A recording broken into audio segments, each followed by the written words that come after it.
The Hangar Z Podcast is on location with the Burbank Glendale Joint Air Support Unit. Up at 10,500 feet over Mount Lee, which is the Hollywood sign for people who don't know.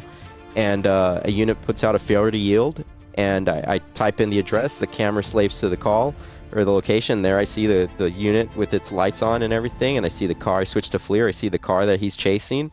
And we're up at 10,500 feet from like maybe 3 miles away. We're calling this pursuit for him. Welcome to the Hangar Z Podcast, brought to you by Vertical Helicasts and partnered with Vertical Valor Magazine.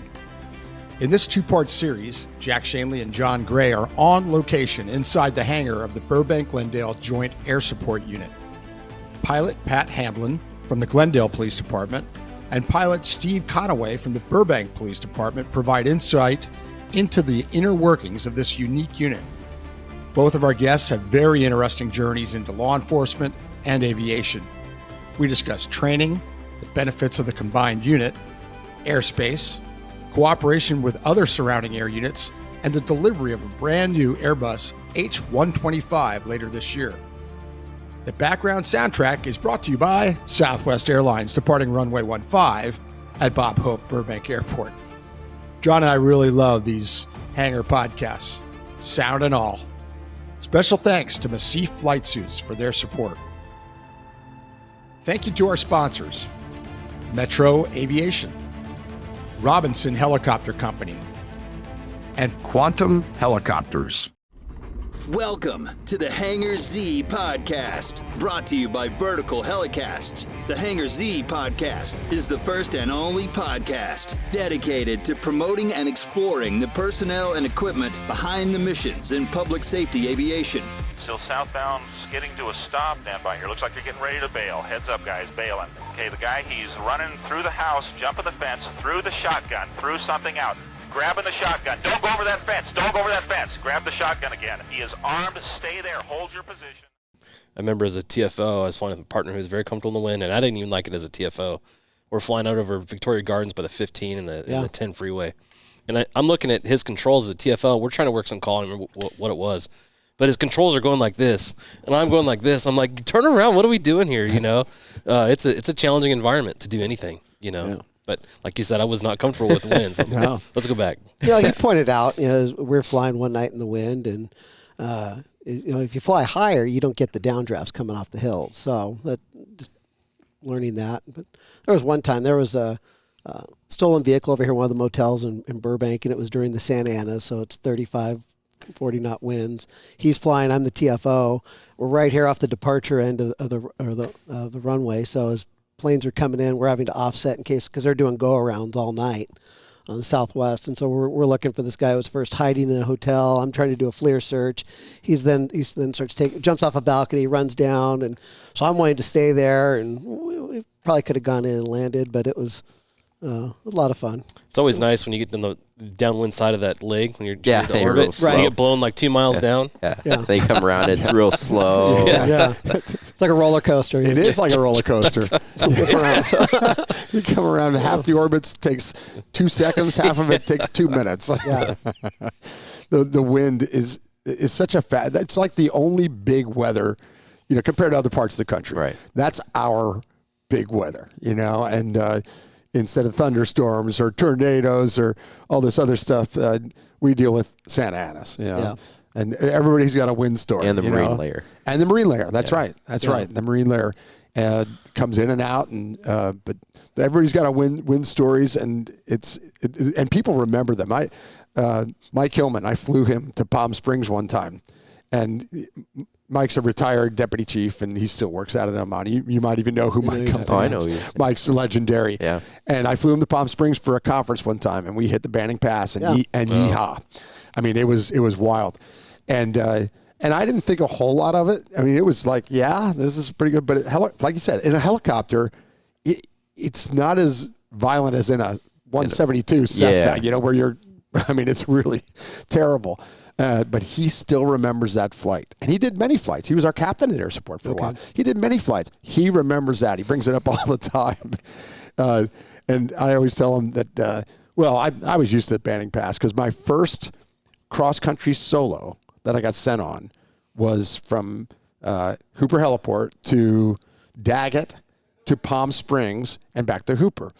And I'm, in a That's jet in a 206? Yep, Oh, yeah. in a 206. And it's the day before Santa Ana. So it's pre-Santa Ana day where it's kicking up, but it's not getting the high speed stuff yet. I went up to Cajon Pass toward Vegas there, and trucks were going faster up that pass than I was. It was crazy. When I got to Banning, I stopped when I got to Palm Springs, I land, I get fuel, and I come in to pay for fuel, and I noticed this, nice Gulfstream jet there.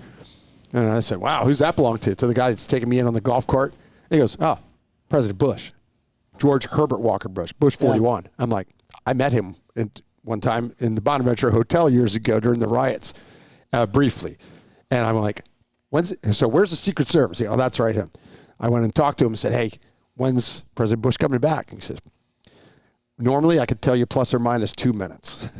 Today, I'm not sure. It could be in 2 minutes. It could be in an hour. I'm like, wow, I'm going to wait. I'm going to have him sign my logbook. My first solo, an aviator, from World War II aviator and former president, who I met before, is going to sign my logbook. I was so excited. It was like a little kid in a candy store. And there's the windsock. And the windsock starts going up. And next thing you know, the windsock is standing straight out. And the Banning Pass is between me and home. It's in your future, And now I'm scared, and I'm going, oh, I gotta go. I gotta go. And I get in the helicopter, and I was so disappointed. And I pressed the start button and get it going. And there's Bush. He walks through the Gulfstream. I missed him by probably 5 minutes. Oh, man. If I had waited 5 more minutes. And I got to the Banning Pass, and it was nothing. It was like, oh my gosh, all this fear that I had about those winds, and it ended up being nothing. But Banning Pass can be really violent. Oh yeah, it's needless to say. So those wind turbines out there. Yeah, there's a reason they put them there. Yeah, wherever you see wind turbines, that Tehachapi. I'm no detective, but I think that's a clue. That's right. I never worked detectives, but why do they fly gliders out of the hatch? Yeah, it's amazing. All right, so let's shift gears from your cities and your departments to specifically the unit. And you can both go back and forth on this. You guys decide. But give us the overview of the Joint Air Support Unit here at Burbank Glendale. Personnel, aircraft, command structure, all of it. You can take turns doing it however you want to do it. All right. I'll go first. So the unit, like I mentioned before, we're down to 2 MD-520 and NOTARs. It's a pretty small unit. We're 1 sergeant, 5 pilots, and 1 mechanic. The pilots, they're all dual trained to be TFOs. We're too small to have separate TFOs and pilots, so everybody's dual trained. And in short, the way we do it is one day one guy flies, another, and then you switch. Yeah. So, and we work a 410, so you basically fly 2 days, you TFO 2 days. Personally, I really enjoy doing the TFO side more now. Yeah. I really kind of like being more in the mix. And so it's great. Like when I'm partnered with one of our new pilots, he loves to fly all the time to get the hours, and I like to do the TFO thing. Yeah. So it works out. And anything you want to add to that? Yeah, it's it being a joint unit. We have 2 chiefs of police. So we have the Glendale one and the Burbank one. The chain of command with 1 sergeant, which is currently a Glendale sergeant, and then we have a lieutenant then on the Glendale side and a captain on the Burbank side to represent the command staff interest in the unit. So let me stop you there because that's interesting. You have 1 sergeant here, and Sergeant Albrecht. He's a Glendale. He's sergeant. A Glendale sergeant.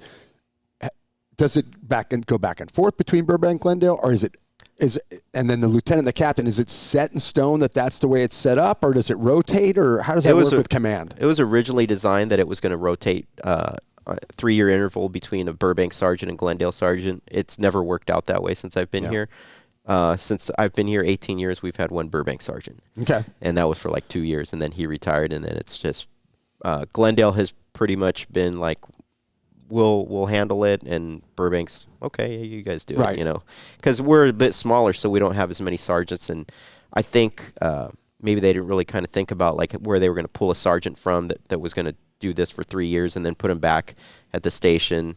So So I think it's just kind of settled. As the dust settled, it was just, okay, Glendale's going to maintain the sergeant position. And then the lieutenant is Burbank? No, there's a Glendale lieutenant above him, and then obviously a captain. And then the Burbank side, it's a little weird because we don't have a sergeant or a lieutenant in charge of the unit. So our next person in the chain of command is actually a captain. Okay. So, but I mean, we really don't go to him for anything without going to the sergeant first. Right. So sure. Yeah. And it's worked out. Yeah, it's worked out really well. Good. I think the people that you choose in your unit have a lot to do with how well, with the success, obviously, right? Because if you get people who are like, I'm Burbank and you know, we're really not going to deal with those guys, or vice versa, it's not going to work. No. But if you have people who have buy-in and who are going to do what's best for both cities, not just for your own city, then you're going to have successes. Yeah. Yes. We can have any combination in the flight crew. It could be 2 Glendale guys. It could be 2 Burbank guys. It could be 1 Burbank, 1 Glendale. Yeah. So it's not like it's set where it has to be 1 from each city. We're 5 pilot TFOs all in the same unit, and it's all interchangeable. The patches don't matter. Right. It matters that you're the crew that happens to be here today, and you're in, and you're equals. And I know there's people that are going to think this, go, well, hold it. If that's not really your sergeant.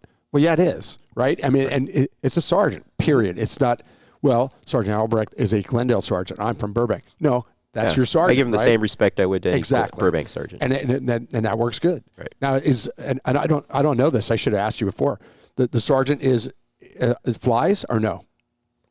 He is a rated pilot, yes. Okay, good. So, and then he gets into the mix to fly regularly or not so much? Not so much. Okay. Got it. But rated pilot, so he knows the language, he knows the terminology, he knows when you go in, you can talk pilot talk, and he goes, gotcha. Yeah, I understand what you just had. That's a big deal. You know, there's a lot of agencies don't have that benefit. Absolutely. You know? Well, you think about how many times, like, you could have somebody who needs a backup on the ground, and they're like, "Hey, we need you guys to launch right now." Well, we can't. There's a Marine lair, right? And so at least having a supervisor who understands that and will have our back and support us for something. What about safety? What about the lieutenant? Does the lieutenant have any specific aviation knowledge, or is it what are they also in charge of? Is what I might ask. Is it typically on the Glendale side? It's usually falling under traffic and air support. So they get the motors and the motorcycles and helicopters. Yeah. So you're really kind of, this is the island, you know, where you have your sergeant and your crews. Yeah. And if you really need something financially or approved or something, you go outside. But otherwise, you don't have to really do that, right? Yeah. I mean, and that's pretty like normal. that lieutenant's role. That'll fluctuate sometime. Like right now, he does something, but typically it's been traffic, air support. Okay.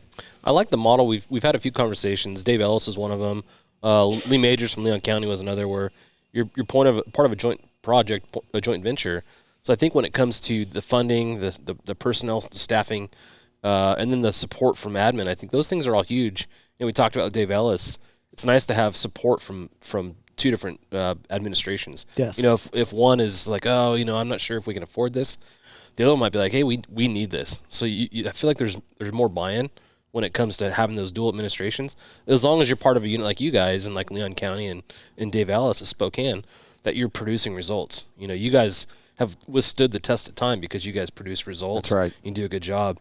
But if you're the agency that's on the opposite side of that, I could see, you know, 2 administrations be like, no way, we're wasting a lot of money here. But I think it's not a forced partnership. I mean, just working so close. My last week in the academy was when Matthew Pavelka was killed in the line of duty for Burbank PD in 2003. And in the response to that, of course, there was a strong LAPD response because his dad was LAPD. But between Burbank taking the lead on that, but you had Glendale SWAT and Glendale detectives, helping out wherever needed. So there's just always been a naturally built partnership there. So it makes sense out here as well. That was a big event. Yeah, it was a big event. We should maybe chat about that for a minute, because air support was a big part of that event, and not only the initial containment and manhunt that night, but the follow up. I know I did surveillances on that incident. You guys, your unit was doing that. We coordinated a lot with our 2 units. Our SWAT team was involved in a lot. I mean, that was Can you guys give quite us the manhunt. A thumbnail for the incident as a whole, for those that aren't aware, and talk about the response and some of the things that worked well and maybe some that didn't? Good. That's perfect. So in a nutshell, we had an officer, Greg Campbell, who made a traffic stop. Actually, it wasn't even a traffic stop. It was actually a suspicious vehicle at the Ramada Inn here in Burbank that he went out on. And it was occupied. It was like I think a Cadillac Escalade occupied by two. He asked for a second unit. Matt Pavelka was the first officer who showed up. It quickly turned into a gunfight where Matt Pavelka was killed. Officer Campbell was severely wounded. One of the occupants of the Cadillac was killed, and then one of them got away. And there was a manhunt. It took about 2 weeks. They found one of them in Mexico, and he was ultimately brought back to the United States to face justice. And right now he's serving a life sentence. One of the ways air support back then, which was before I got in the unit, played a role is we need to get people down to the Mexican border really quick. So they had to fly some people down there using the helicopter. And, you know, it's one of those assets that it can become critically important, but you just never know when. Yeah. You know, so. And surveillance was involved with your unit, as I recall. There was all sorts of surveillance going on. There was a lot of stuff. It was violent boys, right? Boys, yeah. And, I mean, a large gang in the Burbank, North Hollywood area that cops here are all familiar with. And, man, I just remember flying a lot of high altitude stuff for that couple of weeks. And then even after that, there was follow-up stuff that came out of that. That was a huge investigation, and the cooperation between agencies. I just remember that, everybody was in the room. All the different agencies in this area were in the same room saying, what do you need, Burbank, to hunt this guy down? Because he was known pretty quickly who it was, as I recall. Yeah. It was just hard to find him. And then it led to it. Really an interesting case, but a tragedy. I mean, like you said, Matthew's dad was on the job with LAPD, and then Matthew's killed here in Burbank, and just very sad. And just to back up, and I don't want to go through details, but as I recall, and correct me if I'm wrong, that suspect had 2 guns. Is that right? Do you remember? It sounds right. I don't recall exactly. It's fuzzy, but that was a gun battle. Yeah. I mean, that was a gun battle. Yeah, I think one of them had an AR-15. Yeah. There was it exploded off a suspicious vehicle. Yeah. You know, something we talk about all the time, that nothing turns into the most significant event in your department in a snap of a finger. It changes, and I know how that impacted your department. I mean, for a long time, still does. He was the first officer killed in line of duty in a long period of time. It had been decades, right? Well, the last ones I think were in the 1960s, and those were like traffic related. Yes, and then before that, we're actually in a gun battle with like 1920s or something. So it had been almost 100 years. And it was 2003, you said? 2003. November. I mean, that's a long time. Yeah. And I talked about it in my class the other day, saying that, that you can't get complacent no matter where you work. I mean, look what happened to Matthew. I mean, he didn't know he was going to come to work and get in a gun battle that night in a Ramada parking lot in Burbank, but he did. And just really, really tragic. But air support from multiple agencies played a huge role in hunting that guy down. Kudos to everybody that was involved in that. Thank you to our sponsor, Quantum Helicopters. For over 2 decades, Phoenix PD, Maricopa County Sheriff's Office, Mesa PD, and the Pinell County Sheriff's Office in Arizona have trusted Quantum Helicopters for primary flight training. We've helped boost their efficiency, cut costs, delivered unmatched quality, and keep them focused on public safety. Don't just take our word for it. Reach out and see how we can deliver the same results for your agency. Visit quantumhelicopters.com to learn more. I think it's interesting. One of the geographic anomalies, I guess, with Southern California is its proximity to Mexico. And it takes place in Arizona and Texas as well. But I remember in my agency, we had a detective that specialized in networking and working with Mexican officials to find suspects like the suspect that killed your officer. It was really hard, but it was really important for our agency to have somebody to kind of spearhead those cross-border apprehensions, if you want to call it. I think we just hit the anniversary of David March's death. Yes. And there's another one. Suspect went down to Mexico. Yep. For a lot of people, if they want to escape to Mexico, it's a flight, it's a long drive, a lot of risk involved. But here in Southern California, man, it's a couple hours drive. Yeah, you know? It's nothing. So it's nothing. A lot more common here than in most places, I would imagine. Yeah, they can be in Mexico before you probably have all your detectives called in from home. Exactly. Yeah. That's true. That's very accurate. Not sharing that, Steve. I mean, it's painful to talk about those things, but I think it's important not only remembering Matthew, because that's important to remember Matthew Pavelka, but in addition to that, talking about response and how important aircraft is, and air crews and SWAT and all these specialized units, detectives. I mean, there was some really good detective work that went on for that investigation. Really, it's an interesting case, as tragic as it is, and what a shame to lose such a good young officer. But the certainly response was eye-opening amazing. coming out of the academy. I mean, my first day after graduation was going to his funeral. So certainly eye-opening coming out of the academy. Absolutely. Yeah. And in some ways, it's hard to talk about, how that is, but that kind of impact in some ways helps you. Definitely. Because it gives you a reality check of what you're entering. Mm-hmm. I mean, while you were in the academy. Yeah, it was my last week in the academy. The academy, and the neighboring agency loses an officer in a gun battle. I mean, that impacts you. Yeah. No doubt about it. Yeah. And of course, I remember when my dad lost coworkers when he was on SCB. Of course, you did.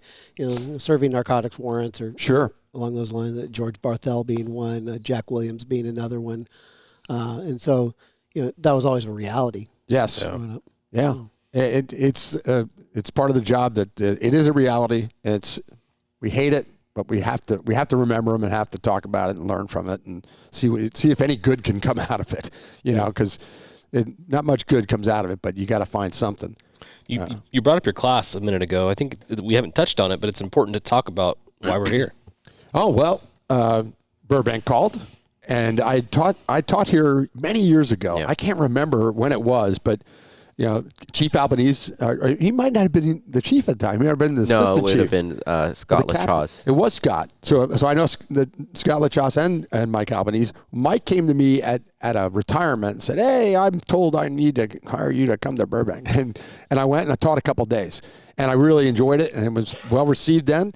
And then out of the blue, about a few months ago, I got another call. And I ended up being here for 4 days. So it was a Wednesday, Friday, and then a couple weeks later, a Wednesday, Friday, and so that it would work for deployment. And so I told John, I said, "Hey, I got 2 free Thursdays.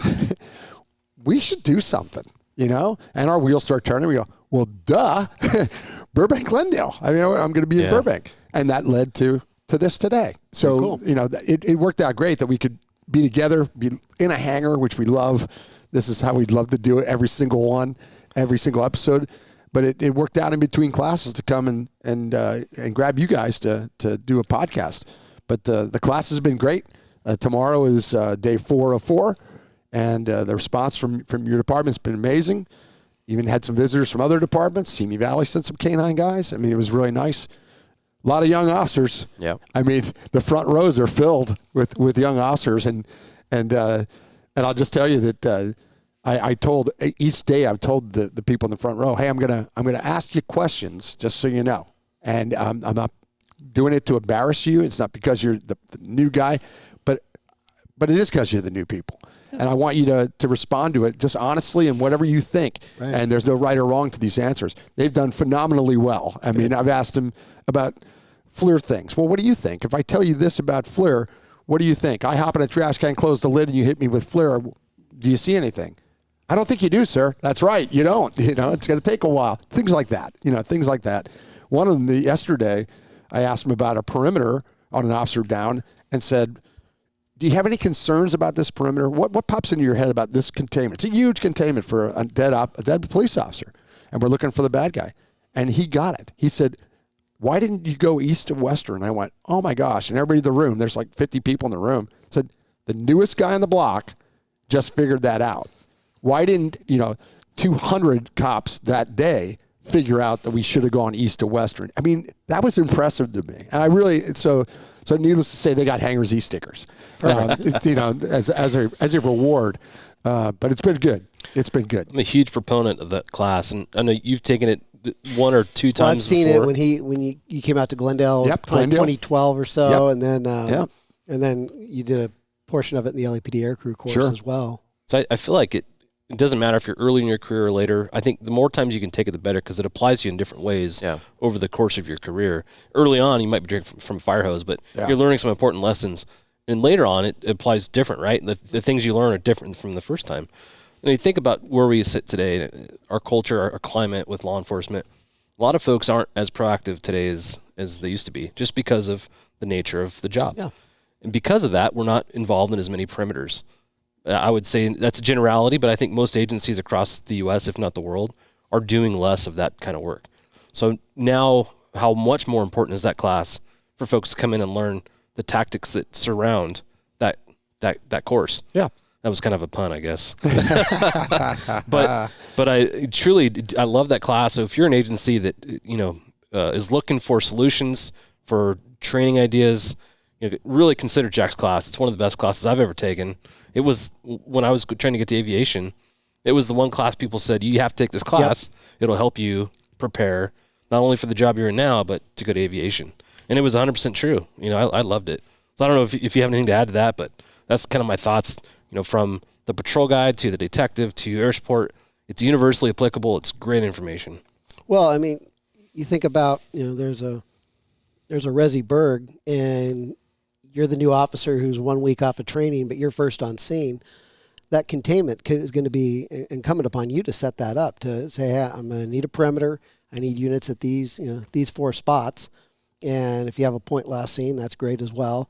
But it's not going to be your SWAT guy with the most tactical experience who's usually going to be the first on scene. It happens in the middle of the night on a weekend. It's going to be somebody with a couple of years on who doesn't have a lot of experience. So taking that class and being able to have that experience and knowing what's important to communicate, what do I need, what can I delegate to somebody else.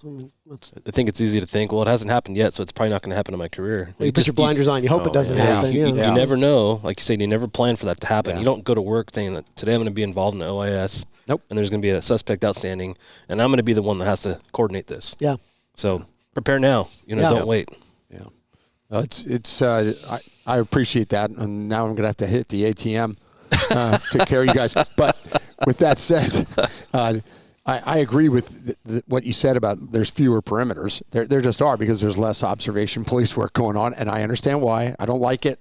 I don't like it at all, but it's reality, and I understand it. And but with what you said was, for the new people, man, they were just eating it up, And then you see the vets, and you go, are they eating it up? No, not in the same way. But several of them came up and said, man, I needed that reminder today. I mean, I love that. That made my day. For a veteran officer to come up and said, I needed that reminder about this, this, and this. I know I'm not telling the veterans, something new. The guys in the front row, they're sitting there, writing notes. But that's I appreciate that. That's looking at it in different ways in different parts of your career. Yeah, it's tactics, There's so many bad habits we get into. There's a call that happens, and everybody goes to the scene of the crime instead of, the savvy veteran who, I'm going to go 2 blocks over and maybe a catty corner away, and they end up catching the suspect because he's trying to run away. That's right. So let's get back to a couple things more about your unit here. Mission equipment. Talk to us about mission equipment.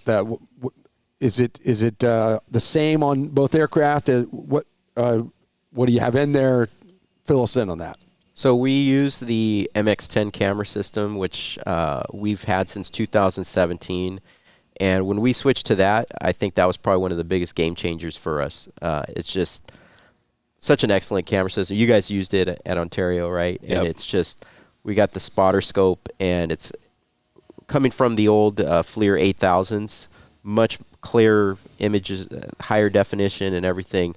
So we were able to do some stuff that we weren't able to do before, kind of like offset orbits, and then watching suspects when doing an orbit over here, watching a guy over here, and they think, the helicopter's on something else, right? Yep. No, we're watching this guy over here, and just longer distances. So that was the immediate benefits we saw.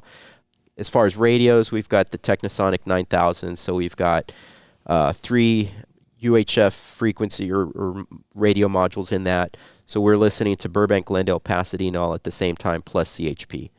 So we've got several freeways that go through both cities, like the 210, 134, and the 5 for Glendale, and then the 5 and the 134 for Burbank.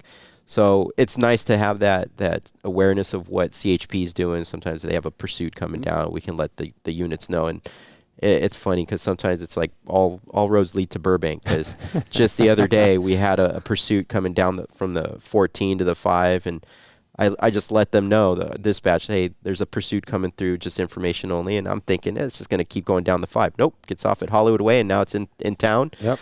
It's through Burbank, and then went westbound on Victory, and then out of city 2 minutes later. So right. It was quick, but at least we're aware of it, so the guys have a heads up on what's coming. But we do have a kind of a partnership with Pasadena where we will respond to calls in their city when they need help. So that's the reason for that, and having the Pasadena frequency in there. We've got a PA system on the helicopter, and we also use the Aero computer mapping system. And we're switching to shot over, right? Yeah, we're switching to shot over with the the new helicopter. Okay. Yeah. For Aero, is it the overlay or is it the older version? It's a overlay. It's the UC 6000. So we do have the overlay with the streets and stuff like that, but I don't know if it's still well supported. So it's the shot over system, the stability of that overlay is amazing. You're going to look at that and be like, holy cow. Okay. Yeah, I've Game seen changer. the demo. I'm looking forward to using it. Yeah. Yep, You guys will love it. It's that's amazing. Yeah, Tom Churchill, smart guy. Man. Yeah. You tell him, hey, we were looking at, we'd like to do this. Okay, and he'll make it happen. It's amazing. Yeah, shot over and track are just changing the game. They're elevating the industry as a whole. I think that competition's good, right? Like Westcam is an amazing camera system, and it's they're being driven now, I think, by Traca and shot over. Really exciting to see. I think it's great. Yeah, I got a chance to fly with Hawthorne PD in their fixed wing last year, and they have the new Traca at the 375, and that was a very impressive camera system. Like 7 miles away, you could see people, on their porch and stuff with pretty good clarity. Yeah. Wow. So the camera systems now are amazing. Yeah. It's funny, and I'm sure you can relate, Jack. In the early days, you're looking at something like, is that a raccoon or is that a person? And now you can tell if someone's wearing shorts and a long sleeve shirt or whatever. Yeah. It's pretty neat. It is amazing. It is funny. Absolutely amazing. When we first got the MX-10, we're like, let's see how high we can go and use this thing. So we're flying up at, I think it was 10,500 over Pasadena. Over Pasadena. Oxygen. Yeah. So for point of reference, like the towers at Mount Wilson are 6,500. So we're 4,000 feet above that, and we're following let's just pick this car and follow it. And that was brand new TFO. I think I'd been here like 2 months when we got the camera. So I'm following this random car, and I see him stopping at all these fire stations. We're kind of like, what's this guy doing?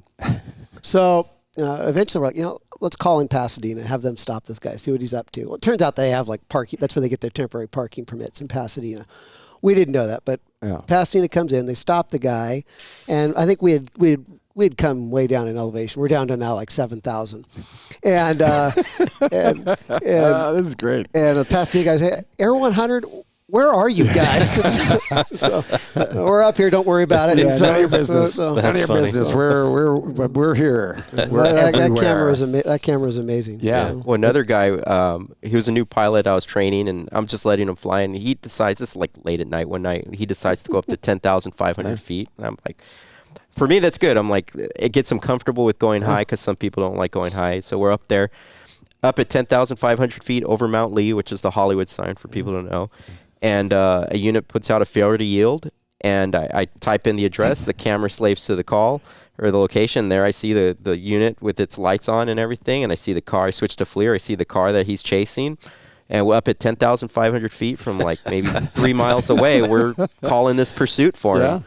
So, and the pursuit at the time was like in the east side of Glendale, right? And you guys were over mountains. That's great. Yeah. That's a significant distance there. That's really cool. And then we ended up coming down to like 5,500 feet as the guy went out towards the 210 towards San Bernardino, and we ended up having to turn around for fuel. But I mean, we came down to 5,500 and had this beautiful picture of it, and it's like no pretty problem amazing at all. Yeah. Thank you to our sponsor, Metro Aviation.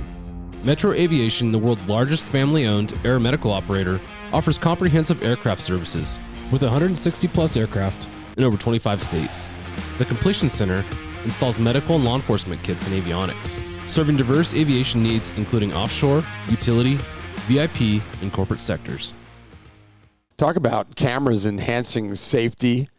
Oh, it's a huge, yeah. Wow, huh? Because as you know, like altitude is life in a helicopter, especially at night if you have an engine failure. It is. I mean, when you're forced to be low, that's one thing. You know, like the Bravo, you know, in South Central, out of below 900. Yep. You don't have a choice in that, you know.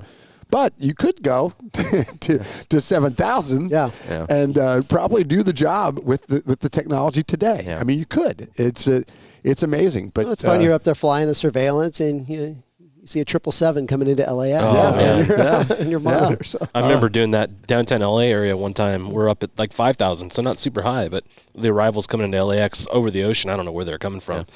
They're looking out as a TFO. I'm like, that's weird. This is not something you see very often. Yeah. You know? Especially back in the binocular days. I'm dating myself. Back in the binocular days, you'd have them go through your binocular, you know, and you go, oh my God, you know, you think it's you just got hit, and then you come off the binoculars and it's way down, you know, it's way over there. But on the binoculars, it looked like it was in your face, you know. Yeah. So you know, I was a nice pilot. I would tell the TFO, hey, 747 about to come through your view. Oh, thank you. You know, oh, there it goes. Oh my gosh, how close is that? About 3 miles. Yeah. It was so far, but on the binoculars it looks really close. Yeah. And on the camera, it would happen on the camera too when we switched to that. And so we've kind of touched on it, but tell us the big change that's coming here.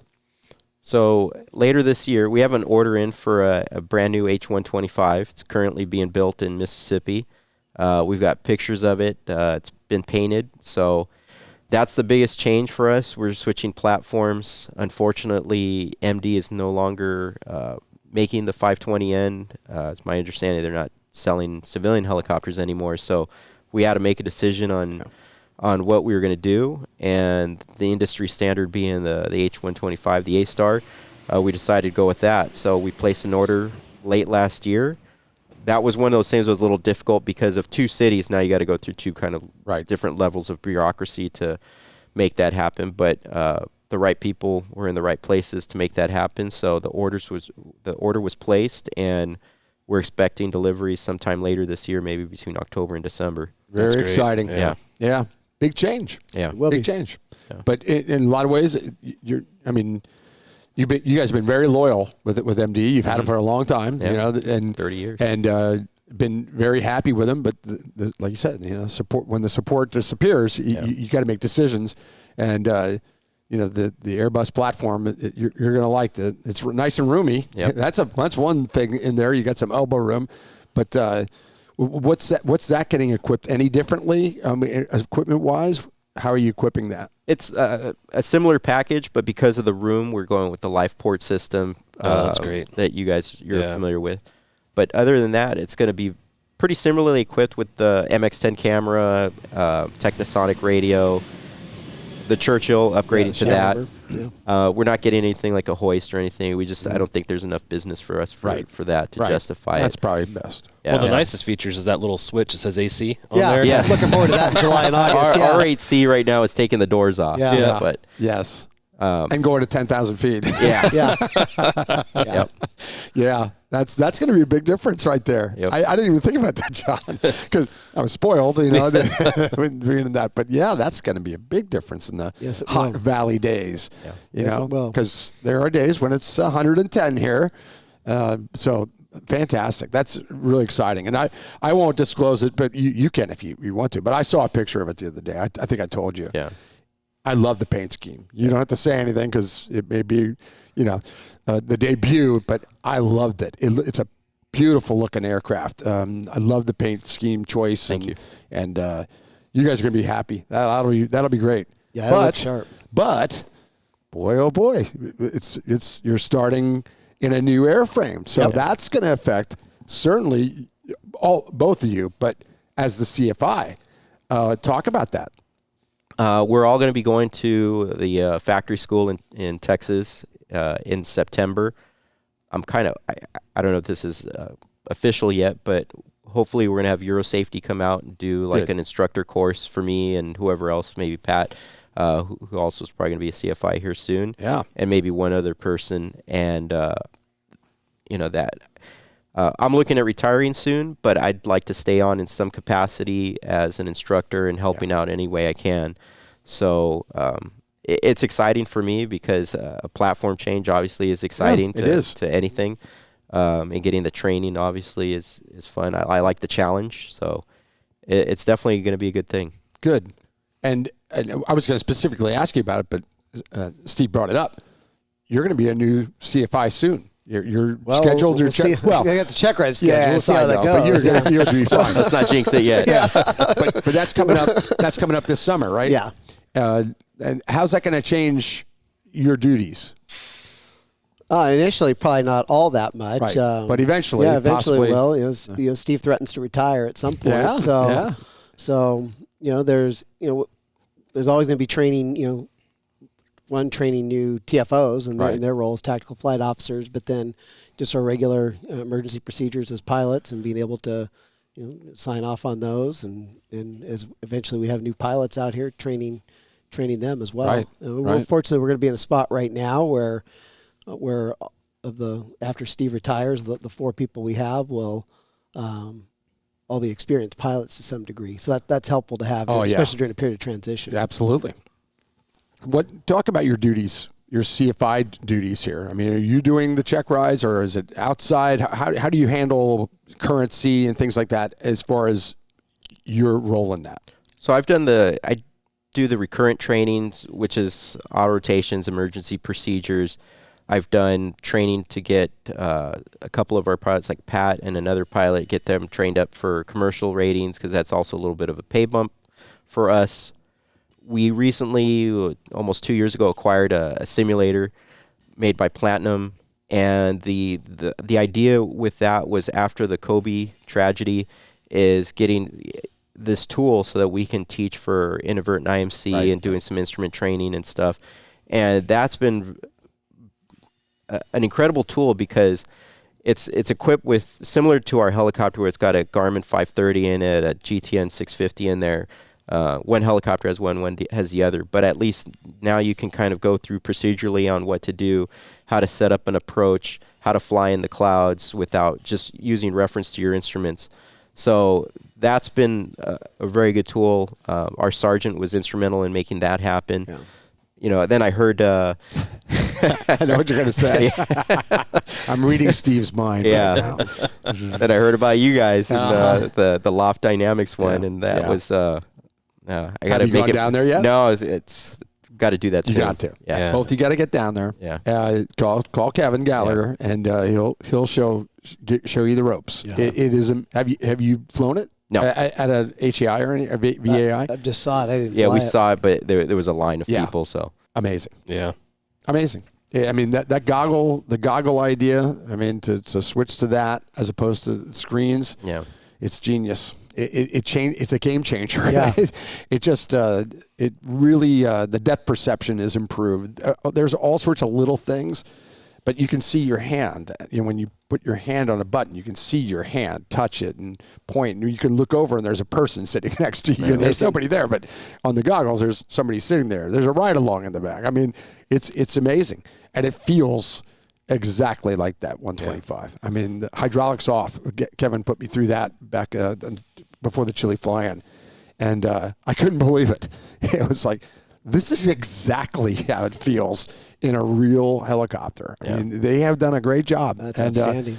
And it's a great, and it's right there. And I know Kevin's receptive. He talked about it when he was on the podcast that people from the region, that's part of the plan, is to work with other agencies, and especially for something as critical as inadvertent IMC. Yeah. Something that we've talked about many times on the podcast, because it kills so many pilots, and that may be worth it for that.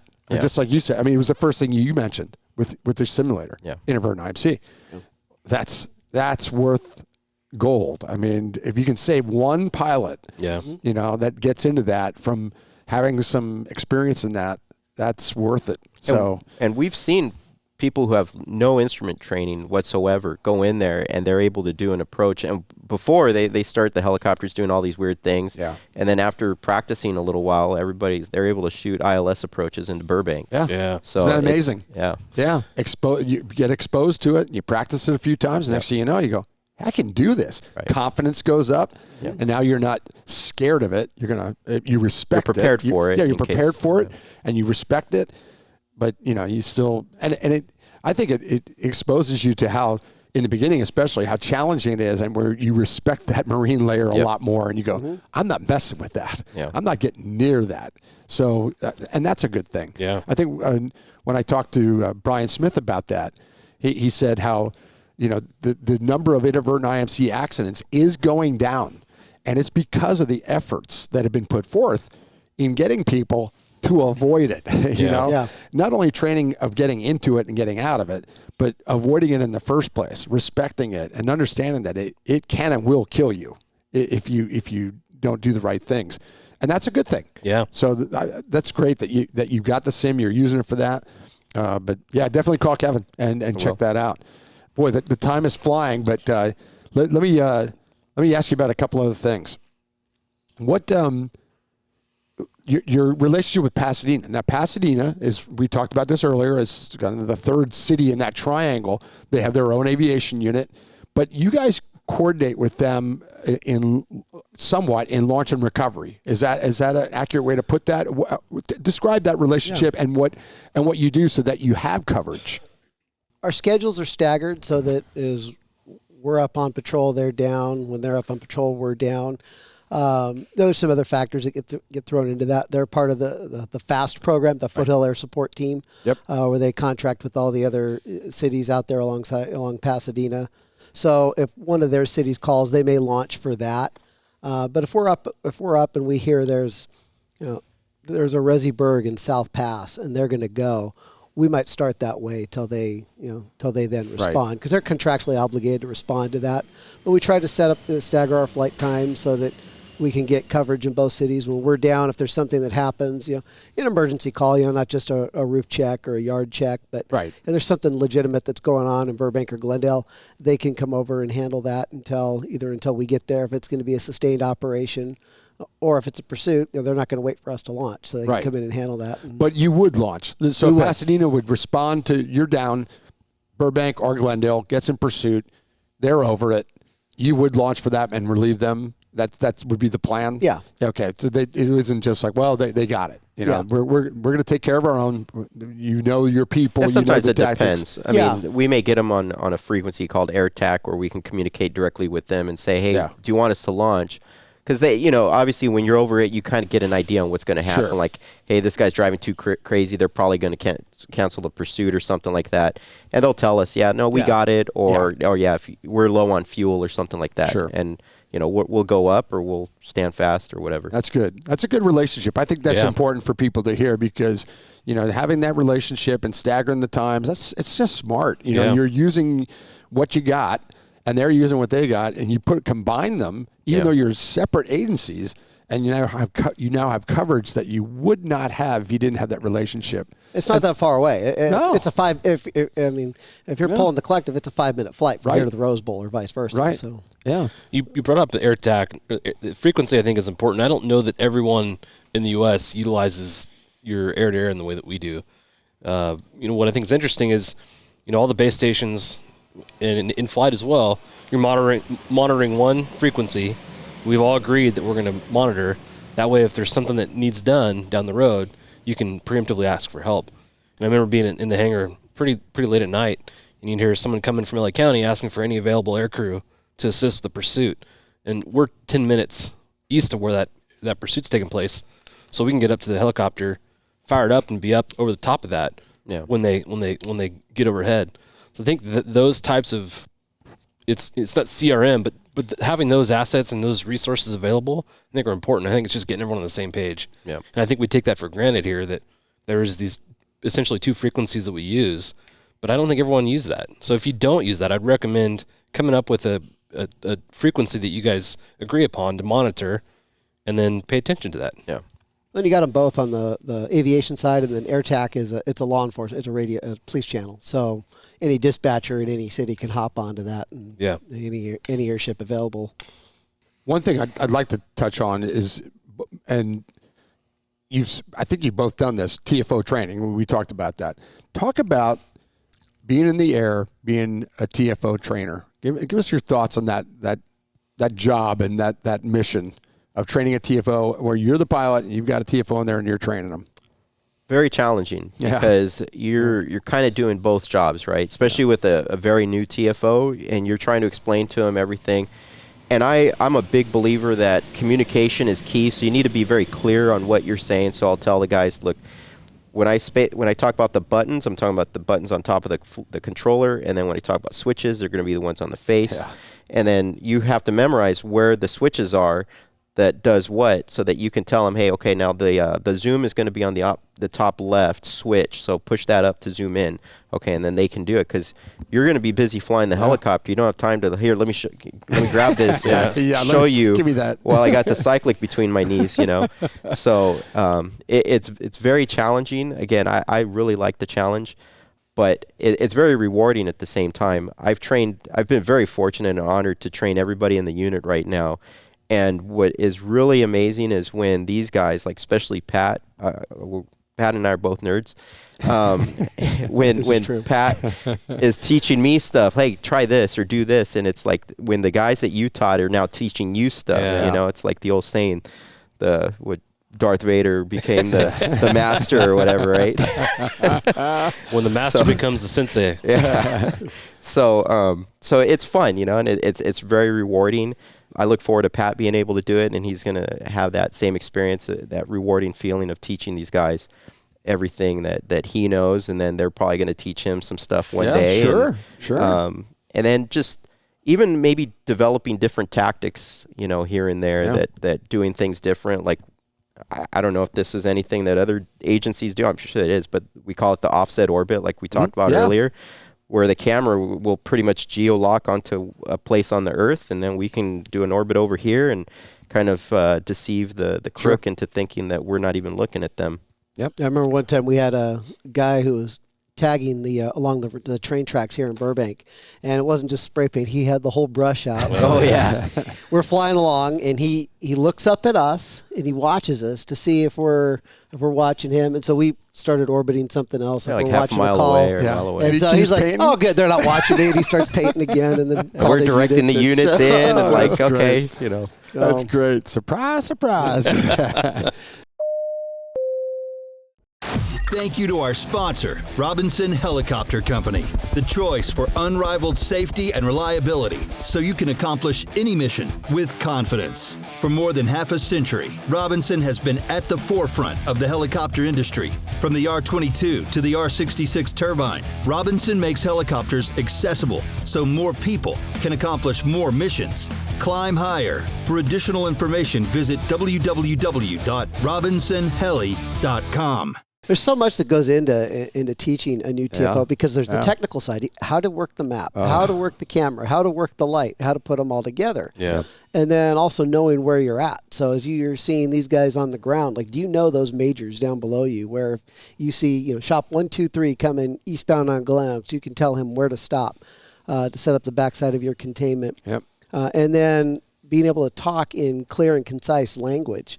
As I try to tell people, you're not Vin Scully up there or Joe Davis to make it more modern, where you're giving play-by-play. Yeah. There's a lot of extra information that I always think about. What does that patrol guy on the ground, what does he need to be able to safely make that arrest? That's good. Because there's so much extra stuff that can be said where I could be giving play-by-play where officers are making contact, they've got one at gunpoint, and it's right at that time that suspect's now pulling a gun, and those guys on the ground need to say something and they can't because we're busy talking. Yeah.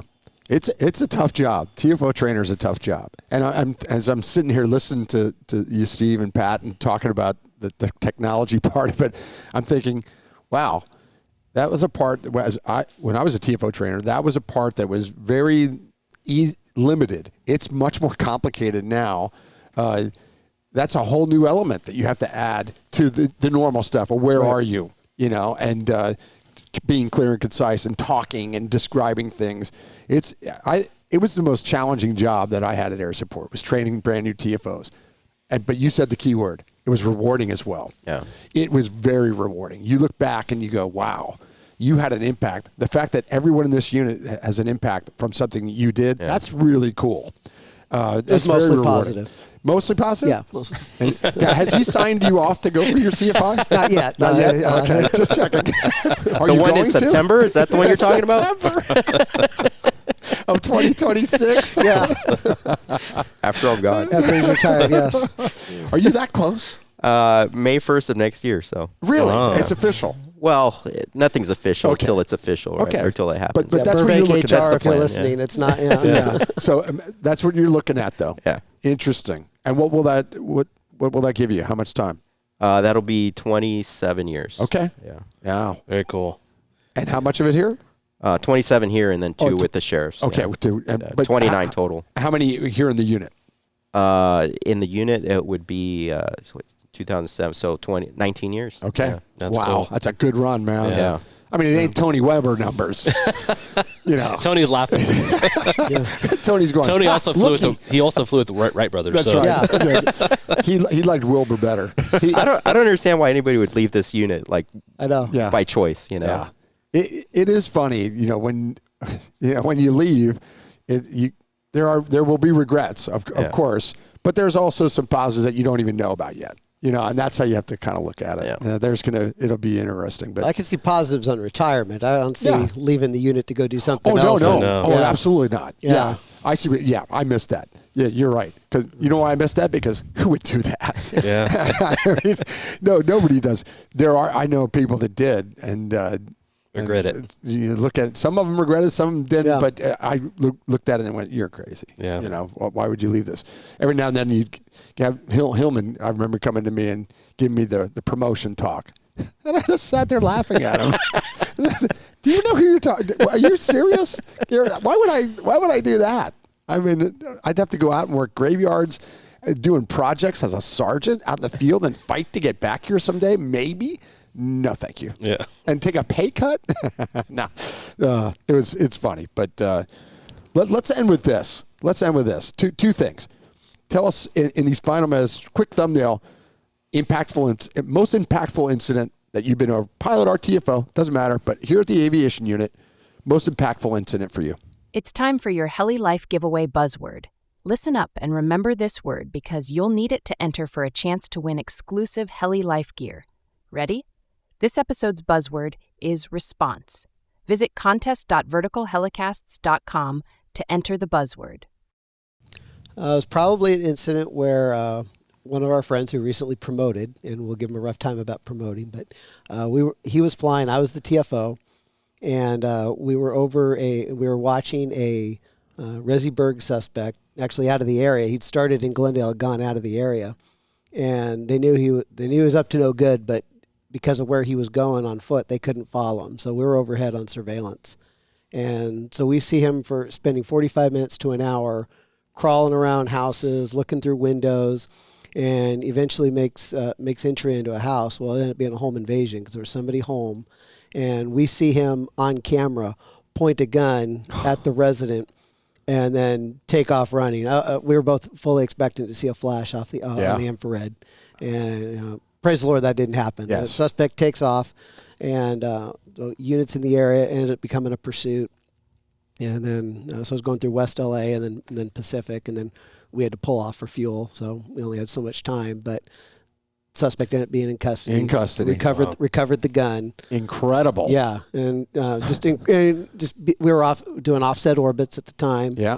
But being able to have that on video, direct those officers, let them know exactly where it was happening.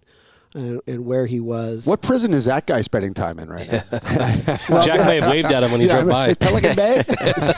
Well, it was the last DA was in office, so who knows? So who knows? Yeah. He might be still out there doing that. Diversion. Oh my gosh.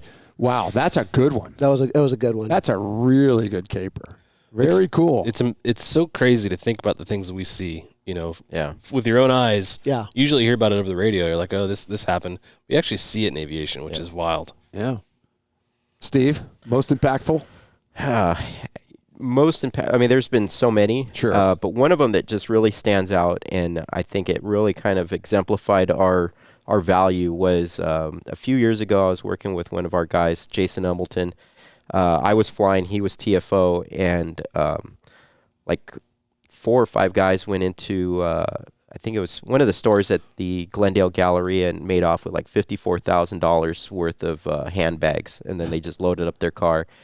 Unit put out the description of the vehicle, which I think at the time he said it was pink, then changed it to like orange or something like that. So we ended up going down the 5 and just looking for this vehicle. They actually got a plate, and we're looking, and we get to the 110 and the 5, and it's kind of like, okay, which freeway should we take? Well, let's take the 110. So we look at the 110, we see this orange SUV, and check the plate. Sure enough, it's the plate on the car. This is by Dodger Stadium, by the way, as you know. So we're several miles away from it. We find the vehicle. Of course, units are, it's LA traffic, so it's going to be a long time. So we're going to get CHP to stop this car. And we get CHP, starts getting in position. They start getting behind the car, and you see the car starts getting nervous, and then he starts making these moves like, I don't like this police car behind me. So it ends up turning into a pursuit, Bigfoot bail. LAPD came in to help us. But it's probably not the most impactful, but it was just one that just stands out in my mind because it was like, wow, that's, even though it's just a burglary, but it's still a burglary if, Sure. Yeah. Over $50,000 worth of stuff. It illustrates if it weren't for you there, that person would have not been caught. That's right. And it was a rental car, so who knows who rented it and all that. Yeah, that would have been an unsolved crime. Yeah, even with the plate, it was like, it might have been a whodunit type of thing. Wow. So, but yeah, I mean, everybody was in custody and nobody got hurt. So it was just, there's so many fun. I mean, it's such a fun job just being involved, and that's one of the things I'm going to miss most about it. Yep. And I really hope I can keep my hands in it somehow, because it's just like you said. I know you guys said this before. It's like the ticket to the greatest show on earth. Yeah, you know? It is. Yeah, it is. Well, those are good. Those are both good, and it is hard to narrow it down, isn't it? I mean, we always we ask, but. Then we look at it and go, man, how do you pick one? Yeah. Because you're right. You go over so many things, but both of those are good. Those are really good. In wrapping up, I want to hear both of your thoughts on this. What's the future of this unit? I mean, obviously things are changing rapidly, and new aircraft and all that. And you're looking at maybe retiring someday. You should try and catch Tony, actually. But and you're going to be here a while longer. Yeah, I've still got a few years left. What's the future look like in Burbank Glendale Joint Air Support Unit? Well, probably continuing what we're doing, expanded flight times, especially with the acquisition of the H125. Expanded maybe expanding the unit. That's above my pay grade, but if we could expand the unit and be able to be in the air more, I think that's a good possibility, especially as we're able to get the parts we need for the aircraft, and maybe eventually purchasing another one down the road. So that would be exciting, just being able to be in the air more. I mean, that's our bread and butter, and what we do is being able to be in the air and be on scene right away. Yep. Responding from the ground. Responding from the ground, we might get lucky, but for the most part, it's suspects tough. are long gone. It doesn't always work, but sometimes. Having a new aircraft and being able to fly more and develop that expertise. Kind of reminds me of our conversation with Nashville. They went to the 125, and it's the results they produced were amazing. Oh yeah. I think you guys are already producing high quality work. Well, especially using like the flock cameras. I mean, there's so often we'll get a flock hit on our phones, and so we're asking dispatch to confirm it, and we might even have it before they do, so they confirm it, and we're able to start checking that direction and be on it right away. Yeah. Or even if a patrol guy's not in the area, we can go find it and follow it. Yeah. So just the response time and being able to quickly get on things is helpful. Yep. Steve, the future? It may be beyond you even being here, but what do you see with the unit? I think Pat hit on pretty much everything I would have said. I mean, just if we can get a second aircraft, I think that's just probably going to be one of the biggest things. Maybe getting back up to 3 aircraft would be great, but again, all above my pay grade too. Right. And I'd like to see this unit maybe expand by maybe 1 or 2 more personnel, so that we could get maybe another crew. And I don't know, maybe more partnerships, maybe some sort of contract with Beverly Hills or something like that. I don't know, but sky's the limit. It's just it depends on having the right people in the right positions who can make these decisions. Yeah. Well, the future seems bright. I mean, that's a big step. You're getting a new airframe, and obviously your department still have faith in both, in what the unit does, or they wouldn't be doing that. Yeah. Right. So that's a good sign that the future's bright. But that's great, John. Go ahead. I was going to say it's an exciting comment. Like when Chief Sid was sworn in, our chief on the Glendale side, and the helicopter takes off from the roof, and I'm standing down there, and he looks over at us. He goes, "That doesn't get old, does it?" No, sir, it does not. No, it doesn't. It doesn't. And we're gonna continue to produce for you, sir. Yeah. And you do. This is a very active unit. You're in it. You're in on it, and doing good things. John. Just honored to be here. Thank you guys for opening your house for us to come in and see your guys' aircraft firsthand and talk about the good work you guys are doing. It's impressive. You guys have already produced the product that has made you successful, so I'm excited to see in a year and a half, 2 years from now what this new aircraft has done for you, and maybe get some insights from you on what that transition was like from the MD product to the A-Star or the Airbus, and it's going to be pretty cool. I think it's going to be somewhat of a game changer for you guys, so I'm excited. Most definitely. Yeah, I think I was thinking that too, that it would be cool in the near, not so distant future, before somebody leaves, to talk about what that experience is like, going from the current airframe to the new airframe. You're going to experience that in the coming months, and there's going to be things that go really smoothly, and there'll be other kinks in the armor, and you're going to experience all that. It'd be really good for us to come back and talk to you and go, specifically about that, because there's other agencies that do that too, and some are hesitant. Oh no, we can't switch. Well, you're about to, and it'll be really cool to hear your insights on that, because it's a big step, and it's a positive step, and we wish you the best. I'll just wrap it by saying, Steve, Pat, thank you very much. This was great. This worked out really even better than we thought, and we thought this would be a good idea to fit that in if they'll have us. And you guys jumped at it, and that made us feel good, because it's a unit that we wanted to talk to and profile.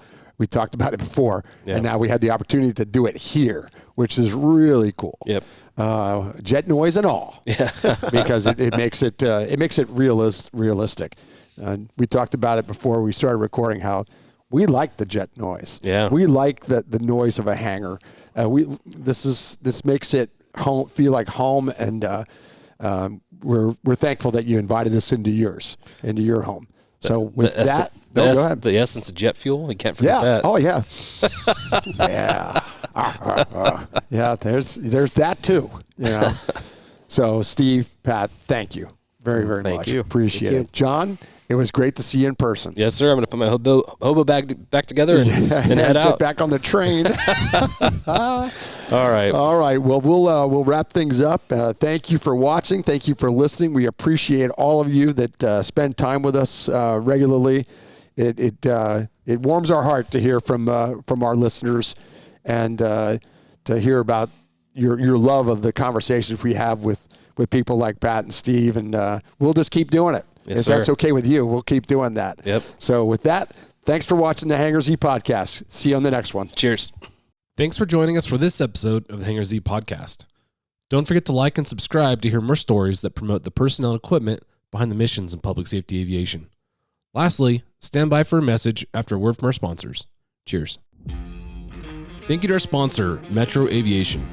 Metro Aviation, the world's largest family-owned aeromedical operator, offers comprehensive aircraft services with 160-plus aircraft in over 25 states. The Completion Center installs medical and law enforcement kits and avionics, serving diverse aviation needs including offshore, utility, VIP, and corporate sectors. Thank you to our sponsor, Quantum Helicopters. For over 2 decades, Phoenix PD, Maricopa County Sheriff's Office, Mesa PD, and the Pinal County Sheriff's Office in Arizona have trusted Quantum Helicopters for primary flight training. We've helped boost their efficiency, cut costs, delivered unmatched quality, and keep them focused on public safety. Don't just take our word for it. Reach out and see how we can deliver the same results for your agency. Visit quantumhelicopters.com to learn more. Thank you to our sponsor, Robinson Helicopter Company, the choice for unrivaled safety and reliability, so you can accomplish any mission with confidence. For more than half a century, Robinson has been at the forefront of the helicopter industry. From the R-22 to the R-66 turbine, Robinson makes helicopters accessible so more people can accomplish more missions. Climb higher. For additional information, visit www.robinsonheli.com. We hope you enjoyed this on-location episode of the Hangar Z Podcast. Thank you to both Burbank and Glendale Police Departments for welcoming us into their hangar. Special thanks to Steve Conaway and Pat Hamblin for taking the time to discuss this long-standing aviation unit. Your cooperation and hospitality made these episodes possible. Don't forget to leave us a review, a like, and subscribe to the Hangar Z Podcast. Be sure to check out all the podcasts on the Vertical Helicast platform, including the Helicopter Podcast, the Real Rescue Podcast, the Vertical MRO Podcast, and Valor Flight Crew Podcast. Learn more at verticalhelicasts.com. Stay safe, and we'll catch you the next time on the Hangar Z Podcast.